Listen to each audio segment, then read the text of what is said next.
Well, up next, we got Micky Watkins and Joey Ingram up here for you guys, having a discussion. Come on out, guys. Test, test. 1, 2, 1, 2. Good. Test How's it. everybody doing out there, guys? Good. So, my name is Joey Ingram. I'm from the poker world. Do a lot of poker podcasts, a lot of live streams and shows, usually on the internet. And been getting more into this cryptocurrency event, investor space, past couple years. Got invited out here by Rand. I think I saw Rand earlier, helped me do a couple interviews talking about poker. And, I met this gentleman a couple weeks ago. He's telling me about his project, World Mobile, and pretty fascinating idea. We were talking about it for a couple hours, actually. And I just been learning a lot about it, and I'm excited to have him up here today. He's going to be breaking down his project, Mr. Micky Watkins, and he's going to be talking about how he's trying to connect the unconnected. He's got a very ambitious project. He said he's trying to bring connectivity through the SIM card, through the mobile network around the world, and I'm excited. You're going to be talking about your expansion into USA, and let's go ahead, man. Let's get into it. So, Micky, why don't you talk a little about how you ended up here, working in crypto, trying to do this very ambitious idea, and really trying to change the world. Thank you very much for the intro, Joey. Good to be on stage. As you said, we were meant to have a half an hour talk last week or the week before, and we ended up a couple of hours chatting. It was very, very informative, and enjoyed that. So I've been in telecoms for 20 years. Around 6 years ago, I was thinking, what's happening today is wrong. Telecoms revenue is falling, profits are tanking. The actual asset is us, not the infrastructure on the ground. You've got 750 mobile network operators around the world, and they've left half the world unconnected and many more underserved. We pay them a telephone bill, and they profile us. So I thought a privacy solution is what we need to be built. So that's what I started doing. Started building a privacy solution. And about 6 months in, I woke up and said, who the fuck's going to use this privacy solution? Nobody's going to use it. How can I get people on their first instance to be able to be far more secure and private? Not private to break laws, but private with their own information. Like when you wake up, when you go to sleep, where you bank, where you walk. Should the mobile network operator know that? I don't think they should. The regulators should know it. The authorities should know it, but the mobile network operator shouldn't. So then I started to look at who was unconnected. And I thought that there was places, 200 million people, 300 million people, 50 million people. Turned out that at that time there was around 3.5 billion people offline. Mm-hmm. So I looked at where that was, saw that Africa was the continent that was the least unconnected, saw the average age was 19 point something years old. Mobile phones are in abundance and growing year on year. I thought this is the place to launch a mobile network. This is the place to make it happen. Africa. Tanzania, East Africa specifically. I've been in the industry, like I said, for 20 years. I've got James Tagg, co-founder, sitting over there. We were competing with each other for a long time on Connecting the Unconnected, running very parallel universes. And then I came to James about 4 years ago and said, let's team up. Let's go do this. I want to be. You guys were competitors, and then you guys got together. Yeah, it's the best story, right? Mm-hmm. People competing, Could be. and then all of a sudden... Could be, yeah. So far, so good. Okay. So you guys got together, and then you set out on this mission, and you went to Africa, and that was your first sort of launching point for your test idea to see if this could actually be a thing that you could maybe take to the rest of the world? If you're going to say something and assume something, you've got to prove it. You can't just assume something and then go with it. So Africa was kind of our test bed, was the proof of concept, the hardest place to do it, the hardest regulation, the hardest for backhaul, a very difficult environment, a very low average revenue per user. So it just made sense. People thought I was crazy, but actually it turned out pretty good. Yeah, it seems like not only do you want to unconnect the connected, but I can tell you're very passionate about data. And you mentioned your project, the way that the data is stored by the actual service provider in this situation. Is it different than if I'm with AT&T or if I'm with Verizon? Now they have access to my data, they're going to be selling my data. So maybe talk a little bit about how that relationship works with data and with the service that you provide. So we have a distributed network of Earth nodes. We have air nodes and we have Earth nodes. I think the Earth Node Alliance is here in front of us right now. They're out here right so now? Let's go. Okay, let's go. Let's go. These are the people running the network, and we'll be processing all of our customers. It's very different. So what we've set out to do is you don't need to trust us as a mobile network operator. In fact, let us show you, give you a place to look up on the blockchain that we didn't access your data. And we've headed that way. I'm not saying that the mobile network operator, I know many mobile network operators and they have the best intentions, but temptation is there when you are getting offered more for people's data than you are for the people that are paying for it. You need to increase your profits. You've got very draconic shareholders who have a structure and they've run an oligopoly for many years. So they'll just say, make money, make money. And it's very difficult as you filter down to assure your end customer that you're not making money on them, right? By misappropriating their information. Now, again, I'm not saying that they do that. You can just look on Google to find out yourself. But you'll be quite intrigued as to what you find. Mm-hmm. So basically, okay, so you go into Africa, and this is your test ground. So talk about how exactly the network works, and what was that process like to be able to get these nodes and get the network out there into people's homes to actually get them trying it out?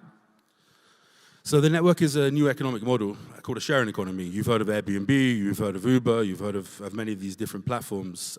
There wasn't one for telecommunications. People have tried with IoT. They didn't succeed because there's no real money in IoT. So we figured that if we could distribute the network to have every person own an antenna, a radio, strap it to the side of their house or onto their roof, broadcast, and we held the licenses enabling them to do that, that we might get an uptake.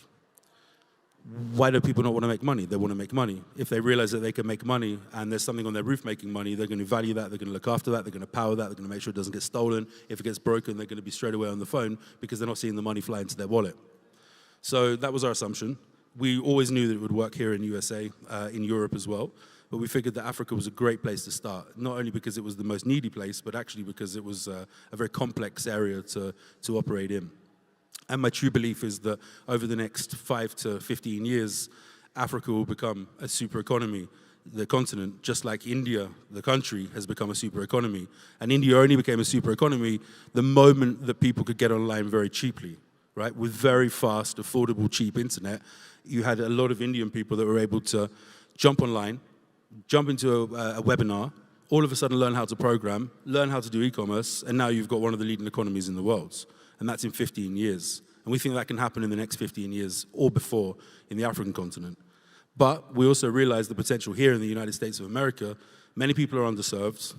Ultimately, many people are getting fucked, excuse my French, my kids do go to a French school, by the mobile network operators, directly or indirectly. So we wanted to build a mobile network where people could own part of their infrastructure. The barrier to entry was pretty low compared to what it was before. How do you become a mobile network operator? You need a couple of $100 million in the bank for CapEx. You need a couple of $100 million in the bank for OpEx. Well, that already eliminates 99.9999% of people. So we figured that if we could have people distribute the infrastructure, distribute the network, and then we could have a mobile core that was also distributed, we could reduce much of the CapEx that we needed to run a company. We could reduce much of the OpEx that we needed to run a company as long as we shared the revenue that was coming in through that company. So that's what we've done. Yeah, it's pretty interesting. I mean, you're talking about instead of you connecting to the tower, right? You're connecting to these nodes in a network with people, regular people who are also making money off of just operating that node, and they're helping to operate the system and build the system, and then you have your potential users who are able to connect to that, and then also maybe own the node as well too, so they're sort of seeing some sort of rake back from the money that they're paying for their bill or for their service or anything like that, and it reduces your costs because you don't have to have all this infrastructure set up all around the world to be able to operate for your system. We don't have to get the trucks. We don't have to roll out the people. You can look at AT&T, Verizon, T-Mobile. How many employees do they have? James, how many employees do T-Mobile have? Thousands. More than that, right? Tens of thousands. And they need trucks, and they need diesel, and they need fuel, and they need everything that keeps the business running. And when something's broken, they have to send people out. Because there's no incentive for anybody else to report it because they're not losing anything. All of a sudden, when one of these people in the audience or somebody sitting in Nevada, their infrastructure goes down, they're immediately going to phone to us because they're losing revenue. And what we felt is that people would be able to either put up one node at their house and earn a passive income from all the people passing past there, from the wholesale termination deals that we've got in place, or indeed someone could actually own a whole town, and they could buy air nodes in that whole town, and that could become their major business. And you know, telecoms, if you look in the Forbes rich list, it's pretty clear. You can see the richest people in the world have their fingers in telecommunications. I mean, yeah, I remember that was one of the first things I thought when I was really thinking about this idea was that this is a very lucrative market with people who are controlling the world that are behind these forces and already are operating the existing system. So you're basically saying, I want to expand into America with this idea, and now you're competing in a lot different market than you're competing in Africa. So what do you think gives you the confidence, or what gives you the belief that you're able to pull this off and you're able to kind of work in the coexisting system with the operators that are already here now? My belief, first of all, comes in the people, right? I think the people want to be part of something, and if they can be part of something, they'll take opportunity and be part of that. But my next belief is the sheer trillions of dollars that is in this industry. Right now, I think we're sitting at somewhere between $2 trillion and expected to be towards $3 trillion in the next 2-3 years. So there's so much revenue flowing, but no one's taking any of that revenue except from the big guys. Mm-hmm. And if we can distribute that amongst the people, then this should be a virtuous cycle of growth. And the beautiful thing about World Mobile is that money might be the driver, but actually the mission, the movement, is the biggest feeling, the best feeling you can have. It's just simply not right that half the world is unconnected. It's simply not right that the telephone call, the video call on Google that we had together, half the world can't have that video call. Mm-hmm. They can't speak to you. They can't share their art, their culture, their knowledge, their information, their poetry, all the different things. They can't share their business opportunities. And that's not correct. So if I can be somebody who inspired and made that movement and have joined forces with all the people in this room, and we have an ability to make a difference, people say it very cheaply, but you've got to have the money aspect as well as the virtuous aspects together. Philanthropy, charities, they're great, but they don't work. It's not sustainable, it's not long. So that's my belief. That's why I think this can be absolutely massive. So how do you get in touch with those people? Because that seems like a pretty big challenge. If you're trying to identify these people as your customers who are already unconnected, well, how are you going to get in front of them in the first place? Because it seems like if that was the case, other people would have gotten in front of them already to maybe connect them. So how have you thought about attacking that problem to be able to really grow to the amount of users that you potentially see in your network? There's probably 3 major use cases here. There's one, people that want to fix their own problem. So you go home, you've got internet on your street, but then you go into your house and you've got one bar that goes in and out, and you're only relying on Wi-Fi. You walk into the garden, you lose your Wi-Fi, you've got to put up a load of repeaters, your mum lives next door, your grandma lives next door, and they don't have internet as well. So this is to fix their own problem. The second problem is the people who the second opportunity is the people who actually want to make money, just like you were an Uber driver or you own a house on Airbnb or multiple houses on Airbnb. And you say, okay, I see this opportunity. This area's got a really bad signal. I'm going to put up an infrastructure here, and people are going to connect seamlessly or natively to my infrastructure. I'm going to make money. The third one is possibly the easiest, but much more of a long-term plan. Even in the deep, dark depths of Africa, in East Africa, in Tanzania, they have shops in villages that sell SIM cards. But people have to walk 5 kilometers or 6 kilometers to go and access the internet. Mm-hmm. So they'll jump on a bike, or they'll walk there, or they'll catch a bus, they'll access the internet, they'll turn their phone on, they'll quickly do what they need to do, send mobile money, send messages to their family, look at the football scores, turn their phone back off, and go back to the village. So when you put up an air node outside of their village, you don't need to do anything. They say, oh my God, there's internet here. When you give them a charging port and they can charge their device from this particular unit, they charge their device from there. It actually becomes the hub of a village, the hub of an area. So it's far less difficult than you think. The hard part is mapping out those areas. So what we've been working on for the last year is a platform called Scan for Points. The name's going to change. It's not a particularly creative name, but it allows people to scan areas for us and tell us the signal density in those particular areas, the throughput in those particular areas.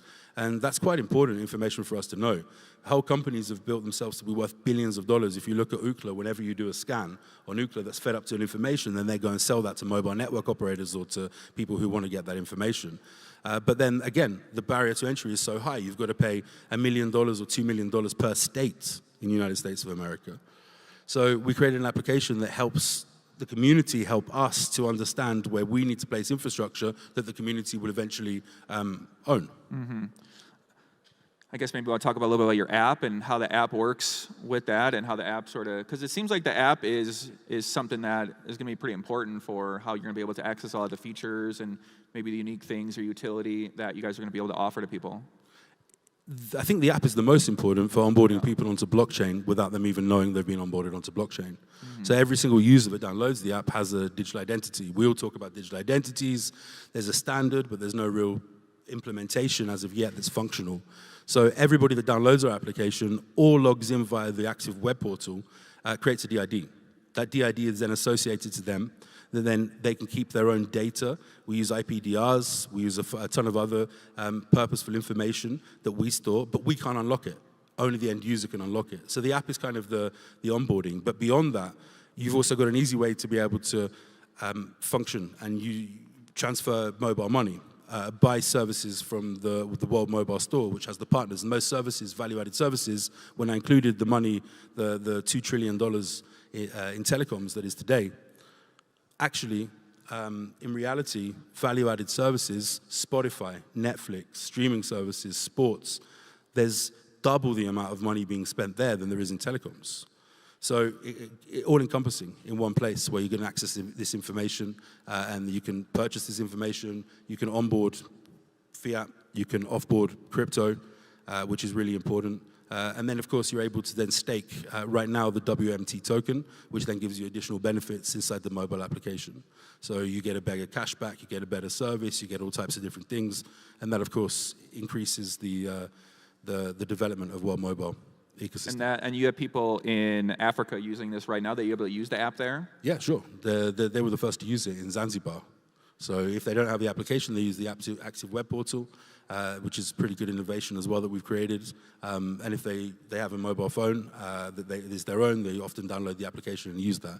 There's different services that can be used. Obviously, as a company that wants to grow to be maybe the biggest mobile network operator in the world, we have to be very aware of regulation. So we have to make sure that we don't piss anybody off. So with each country, we have a very strict legal team, and they tell us what we can do and what we can't do. But in general, most of the services will be available to everyone globally.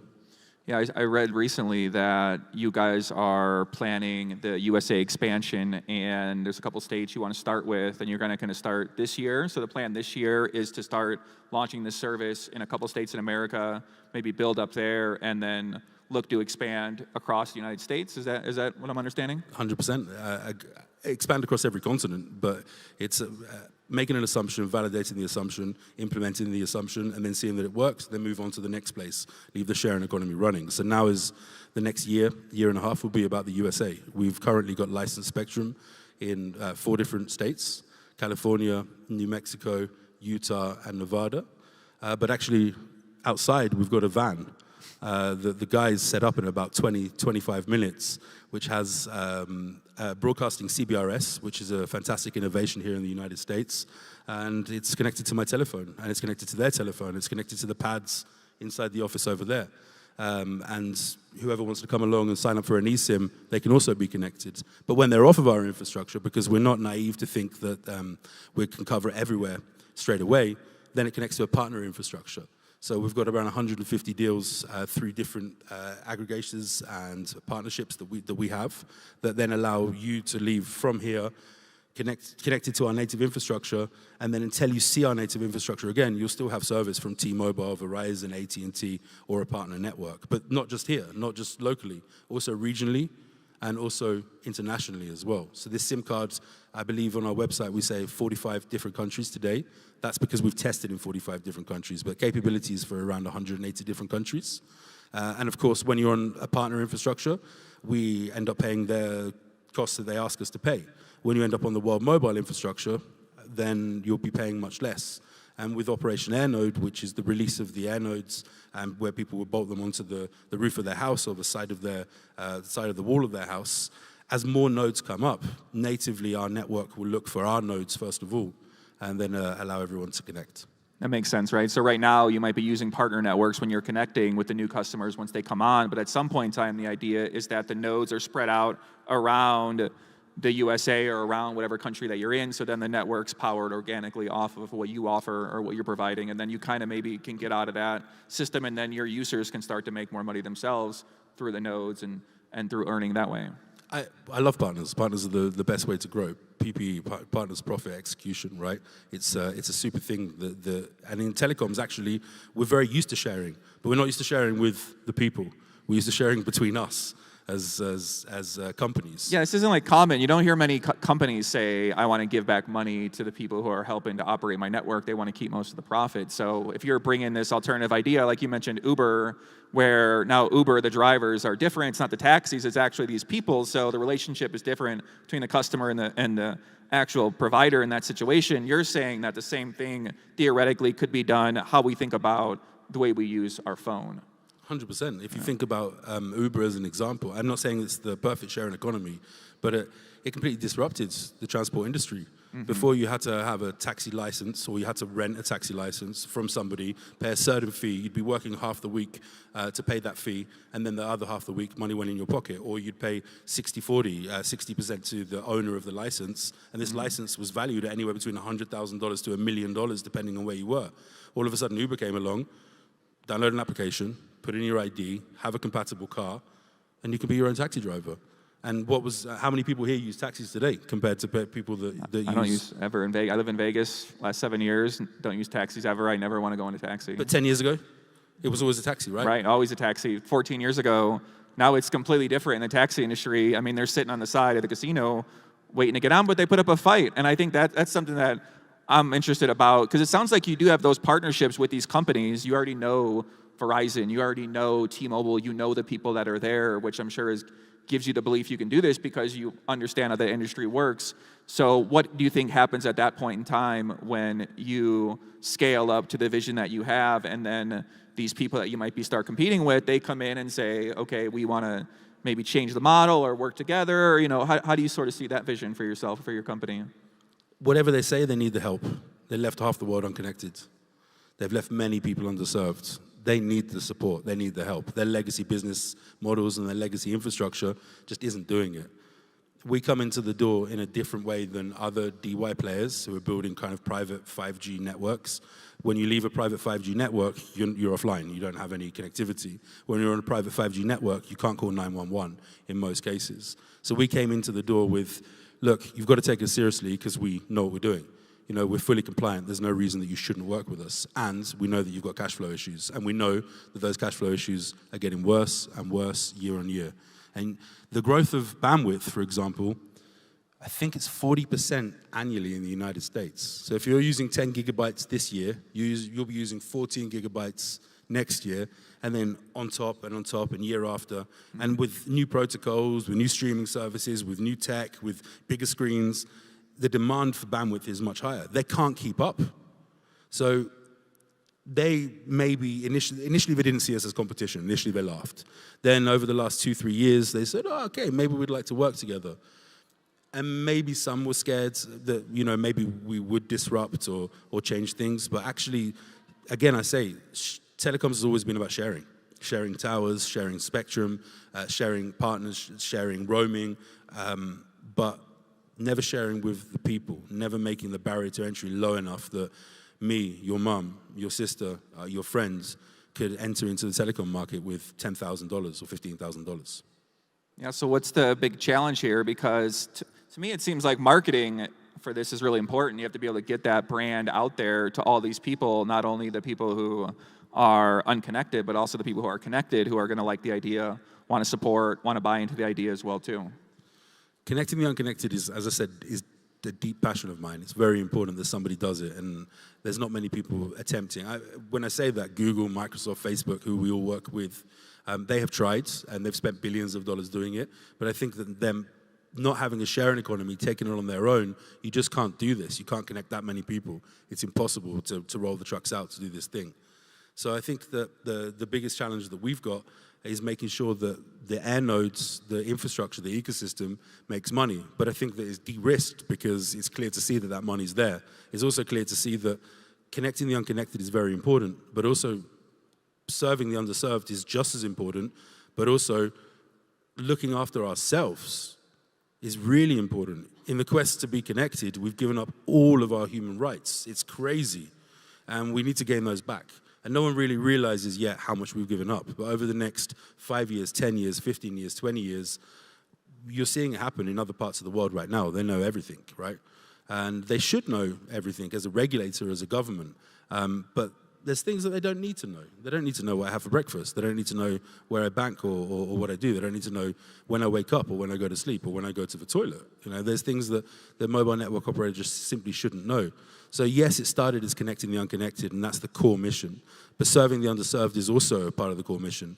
And then eventually converting as many people into a network that is private is probably the biggest mission. So what's the next step for your project right now? You know, you mentioned the USA expansion, and the one thing I was interested in, I was researching, was the infrastructure bill 2021. So the government's going to set aside a bunch of money, I think billions, I think what was $40 billion or something like that, where they're going to start investing to get these people connected, as you said, right? People are coming online every year, even in America, where you don't think that people aren't online in America, but it's still 10%.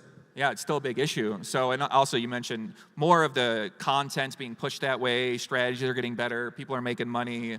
Like digital world is such an easy way to just make a lot of content, get people excited, gets people addicted. They're gonna keep spending more and more time, like you mentioned, the consumption's going up as time goes on.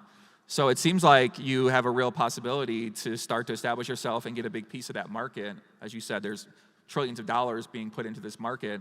So how do you think about approaching that next? And, you know, I guess you have a lot of people out here that are supporters, that are node operators, or that are believers in the mission. So, you know, where do you sort of hope this goes from here, for the rest of the year and then beyond?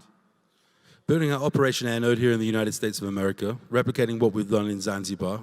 It's not an exact cookie-cutter approach. It's slightly different because here is a different market. And then getting the first lot of air nodes down and seeing the revenue that's flying through those air nodes. And then people realizing that actually they can put up more air nodes and more air nodes and more air nodes until they fill the entire space with air nodes, and that's it. Your job's done. Yeah, I think nodes are such a unknown, mysterious thing to a lot of people I know. When you mention a node, I go, "Do you want to operate a node?" They say, "What the hell is a node? You know, how does that even work? What is it?" You know, I feel like it's kind of coming around. More people are becoming more familiar with what exactly that means. In crypto, there's lots of weird names. We hoped that we didn't name an air node too weirdly, and that we could be easily tangible projects. You know, it's a radio, it's an antenna, it's something that sits on somebody's roof, and yeah, it makes a lot of sense, I think, to everybody. It's logical, right? You can imagine hosting something on your roof and serving your neighbors or serving any tourists. You live in Vegas, right? Mm-hmm. So if you have an aerial on your roof and that can transmit 20 kilometers away, and then we have interconnect partnership agreements with mobile network operators, you don't need to go and find the customer yourself. You know, one of the things that's really important is that if we needed to go and find the customer ourselves entirely, this would be a very hard mission to do, because a customer acquisition is about $450 at its cheapest in the United States of America. That's what AT&T, T-Mobile, Verizon are paying for. However, there's many companies around the world, mobile network operators, that need to serve their customers. So if our air nodes offer a good rate for those customers and they're fully compliant, they work, they're completely interoperable, then all of a sudden, people just pass past your rooftop 20 kilometers, 15 kilometers, 10 kilometers away, attaching to your network that you're running, and we get paid from the mobile network operator and then pay you. How much do you think these node operators can actually make doing that? Like, let's say there hypothetically is a lot of people that are operating the node. Seems like your ROI, if you're in it for the money, right? So if you're saying the money is one of the reasons why people would be incentivized to want to use it or support it, then they're going to want a rate that kind of stays the same or potentially even grows. So it seems like something where if you do end up building up to this huge network and you have more users, it could be, it's kind of interesting. Yeah, like how do you think about what the payout could be and how much people could actually make doing that? We've got some metrics. You know, we've got the B2B metrics and B2C metrics from Zanzibar. And now we're seeing metrics from Pakistan. Both places look like a payout within a year and a half. So an ROI within a year and a half. Obviously, don't quote me on that, but that's what we're seeing so far. Mm-hmm. We're not saying the United States might be 2 years, might be 2.5 years. It might also be a year. Depends which place you launch. So if you're fixing your own problem, you're probably not going to make an ROI in a particularly large amount of time. If you're focused on fixing your own problem and other people's problem in an area where there's poor connectivity, sure, I think that ROI is going to be much quicker. Interesting. I see what you're saying, yeah. If you go and set up at Disneyland And you're catering not for the top clientele who don't really care if they spend $600 or $700, but you're catering for a middle-class family who have saved up for 3 years to go to Disneyland. Their kids have iPhones and they want to roam, and you're roaming on a UK cellular package. It's going to cost you an absolute fortune. You're spending hundreds of pounds. But if you have air nodes around you and you can find a better service where you can just download an eSIM from this air node or pre-buy an eSIM and those air nodes are there, then I think the ROI can be extremely quick. Yeah, it's interesting. If you go hunt for locations or markets where potentially nodes could be in that location, that's a different way to kind of build a business or monetize on the node operator side of things as well. And then you have incentive as the operator to spread the word as well too, and to market for World Mobile as well, and kind of assist you in that regard. And we deeply considered this because we knew that, say, New York City, for example, the ROI could be much faster than someplace in rural Oklahoma where there's only 7 or 8 people in a village or in an area spread out. So then when we baked in our tokenomics, we created something called the community fund.